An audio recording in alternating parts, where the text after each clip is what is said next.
Welcome, everyone. I'm Emil Tompa, and I'm the Director of the Center for Research on Work Disability Policy. I'm also a member of the DWC Steering Committee, our small steering committee of 5 people comprised of Alec Farquhar, Maureen Hahn, Steve Mantis, Ron Saunders, and myself, Emil Tompa, along with amazing support from Kathy Patkapayeva, Sabrina Imam, Nav Basra, and Samira Admazai, have been working tirelessly, planning, organizing, inviting, pre-recording, reviewing, editing, amongst a number of other tasks over the last 6 to 8 months in order to pull together this virtual conference.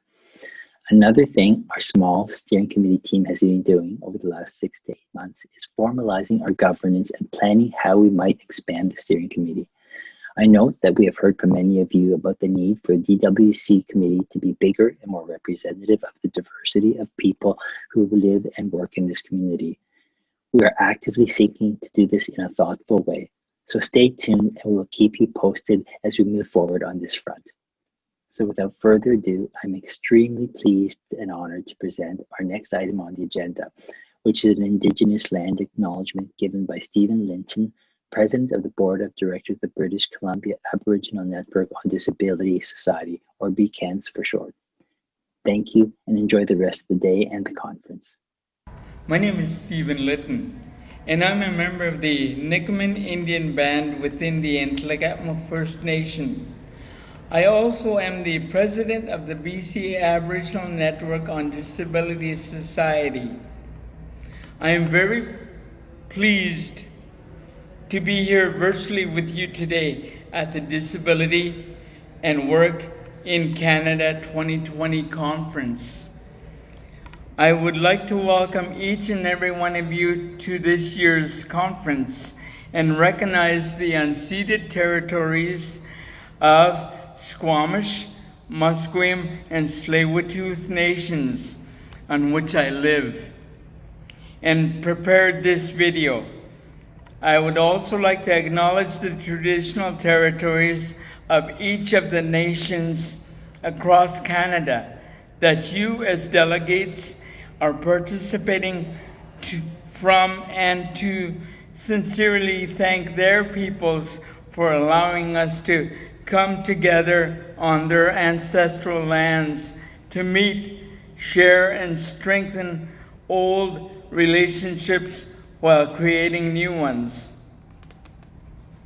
As a First Nations man who lives with a disability, who spent 16 years in residential school, you can probably imagine that when it came to gaining and maintaining employment, I, like others, including I'm sure many attending today, witnessed and experienced multiple barriers, discrimination, and quite honestly, indifference to my desire and my right to be employed.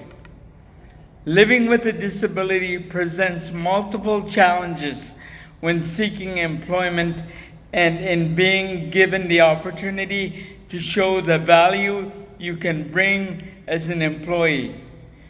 Couple that with being Indigenous, and those challenges increase and add an extra dynamic that potential employers often think about, at times fear.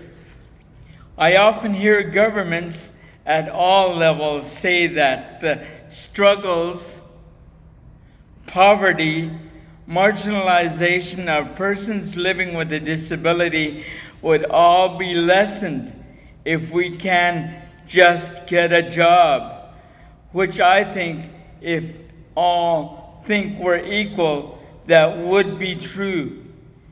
But all things, unfortunately, are not equal.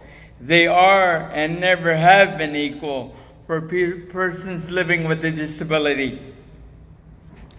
Persons with disabilities are our people. We have the need for adequate and affordable and safe housing. We like to eat sometimes. We would like equal access to health and disability services. transportation, and relationships, the same opportunities that everyone should be able to enjoy. I bring those things up because without stability in our areas, how can we be prepared to step up as potential employees and say, I am ready to work? If you spend your day worrying about your or your family's safety or whether you or your kids will eat today, if you will be evicted or have your utilities turned off, knowing that you cannot pay for your prescriptions, that you have no access to transportation, etc.